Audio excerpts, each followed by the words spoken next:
akan menebus manusia. Sejahtera untuk kita semua, mari kita awali ibadah kita dengan berdoa bersama-sama. Terima kasih Tuhan untuk segala berkat yang kami rasakan hingga saat ini. Kami mau belajar firman-Mu, berkatilah Roh Kudus memberikan pengertian kepada kami. Dalam nama Tuhan Yesus kami persembahkan doa ini. Amin. Firman Tuhan kita pada saat ini berjudul Hakim Seluruh Dunia. Ayat tema, supaya dengan demikian ia menempatkan jemaat di hadapan dirinya dengan cemerlang, tanpa cacat atau krut, atau yang serupa itu, tetapi supaya jemaat kudus dan tidak bercela. Efesus 5 ayatnya yang ke-27, kita ikuti penjelasannya. Nah, perhatian yang paling dalam yang dinyatakan di antara manusia mengenai keputusan-keputusan pengadilan duniawi hanya menggambarkan sangat sedikit perhatian yang ditunjukkan di pengadilan. Sangat sedikit perhatian yang ditunjukkan di pengadilan surgawi.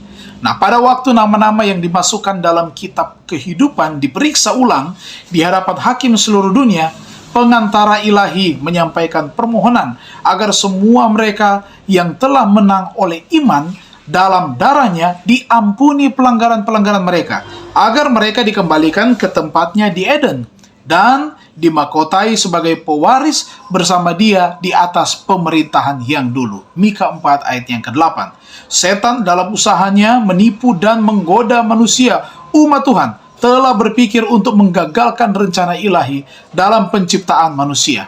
Tetapi Kristus sekarang meminta agar rencana ini diberlakukan. Seolah-olah manusia tidak pernah jatuh. Ia meminta untuk umatnya bukan hanya pengampunan dan pembenaran yang penuh dan sempurna, tetapi memperoleh bagian dalam kemuliaannya dan memperoleh tempat duduk di atas tahtanya. Sementara Yesus memohon bagi orang-orang yang menerima rahmat-Nya, setan menuduh mereka di hadapan Allah sebagai pelanggar-pelanggar. Penipu besar itu berusaha menuntun mereka kepada keraguan-raguan, untuk menghilangkan kepercayaan mereka kepada Allah, untuk memisahkan mereka dari kasih-Nya, untuk melanggar hukum-Nya. Nah, sekarang ia menunjuk kepada catatan kehidupan mereka, kepada cacat tabiat mereka, ketidakserupaannya dengan Kristus yang telah mempermalukan penebus mereka, kepada semua dosa-dosa yang telah digodakannya agar dibuat. Dan oleh sebab semua ini, ia mengatakan bahwa orang-orang itu adalah rakyatnya, pengikut-pengikutnya.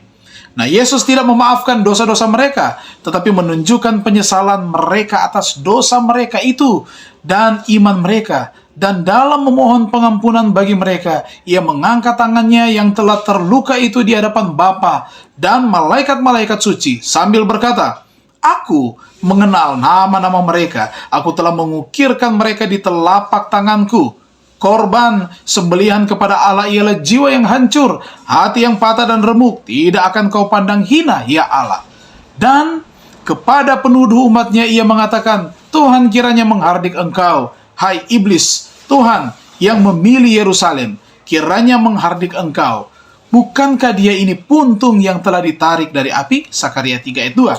Nah, Kristus akan memakaikan kepada umatnya yang setia kebenarannya sendiri, agar ia boleh mempersembahkan mereka kepada Bapanya sebagai jemaat di hadapan dirinya dengan cemerlang, tanpa cacat atau kerut atau yang serupa itu. Mari kita renungkan lebih dalam. Jika Kristus ada di pihak saya dalam penghakiman, mengapa terkadang saya takut menghadapinya?